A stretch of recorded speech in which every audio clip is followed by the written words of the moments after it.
What is reading?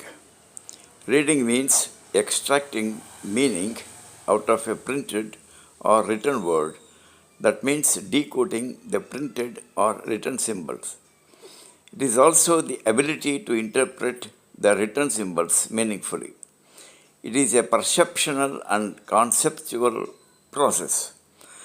Perception is understanding the relationship between words and their meanings. Conceptual understanding is understanding the concepts as the concepts are formed as a result of the reader's experience of life and his or her interaction with the environment. Let us come to basic skills of reading. A. Word recognition. We have words which form a part of our active vocabulary. That is, a set of vocabulary we regularly use in our day to day life. And then a part of passive vocabulary which we store in memory and recollect when necessary. You know about the word. It has sound, that is pronunciation, structure, that is spelling, then sense, that is meaning, then situation, that is context in which it is used, and then morpheme. Morphemes means its other forms like noun form, verb form, adjective form, and adverb form, etc. Next, B. Reading in thought units or meaningful units, especially when you read aloud to your students or listeners on radio or TV. For this, mark your passage where the thought or meaning takes a break or ends. Mark the words stressed and intonation. Also follow the punctuation marks carefully.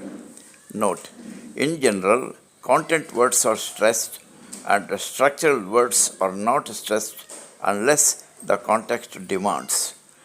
Vocabulary development for intensive reading and extensive reading.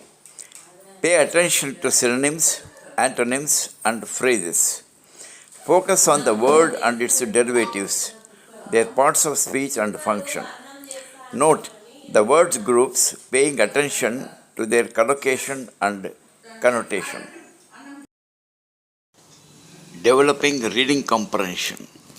Reading for the central idea or global understanding. Understanding the title and its concept. This is called skimming. Understanding the sequence of events based on chronological order if there is given, or understanding connectives, that is focusing on cohesion, and understanding coherence, that is connecting thoughts, ideas, or concepts. This enables rearrangement of jumbled sentences, understanding cause and effect relationship. Advanced skills of comprehension involves reading between the lines and beyond the lines.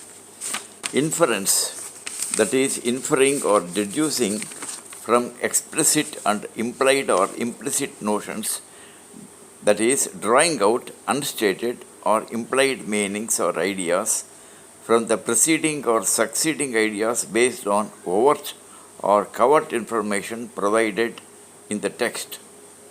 Interpretation, decoding statements and ideas in the light of one's own experiences in life.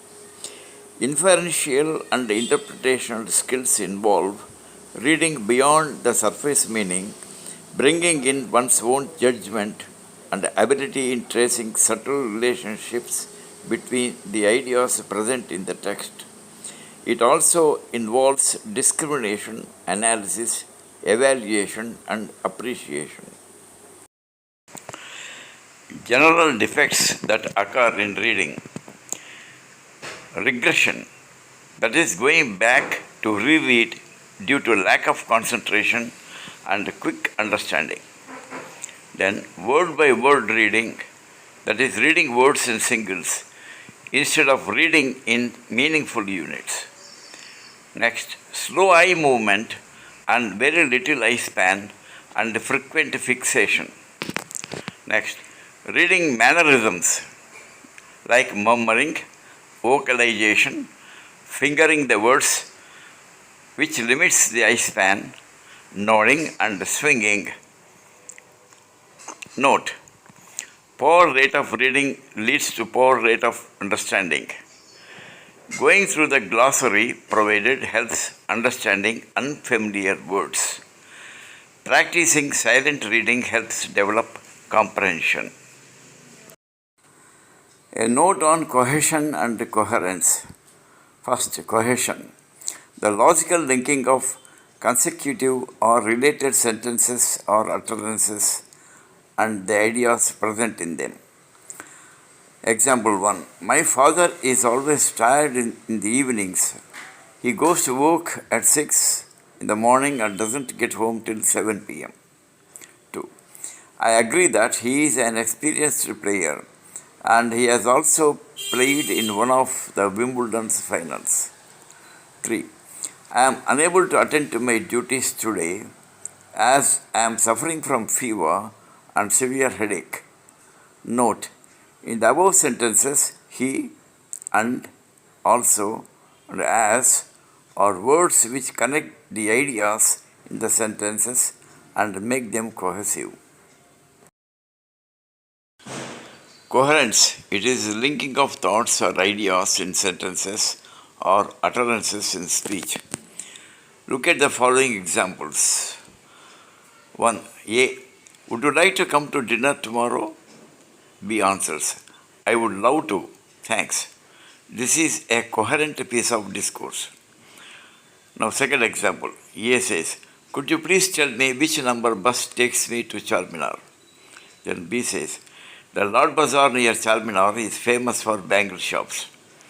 This is obviously an incoherent piece of discourse because there is no link between the question asked and the answer given.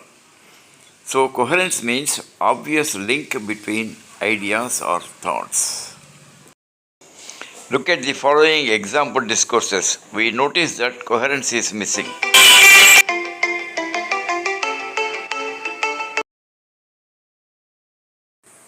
A. Husband says, that's your phone. B. Wife answers, in the bathroom. Then A says, well, I will answer. Example taken from H.W. Widdowson. Second example. Hi Rajani, would you like to come to the market? B says, my husband is coming from the camp. The above discourses appear to be incoherent, but when we understand the situation, we will understand the answers given by B.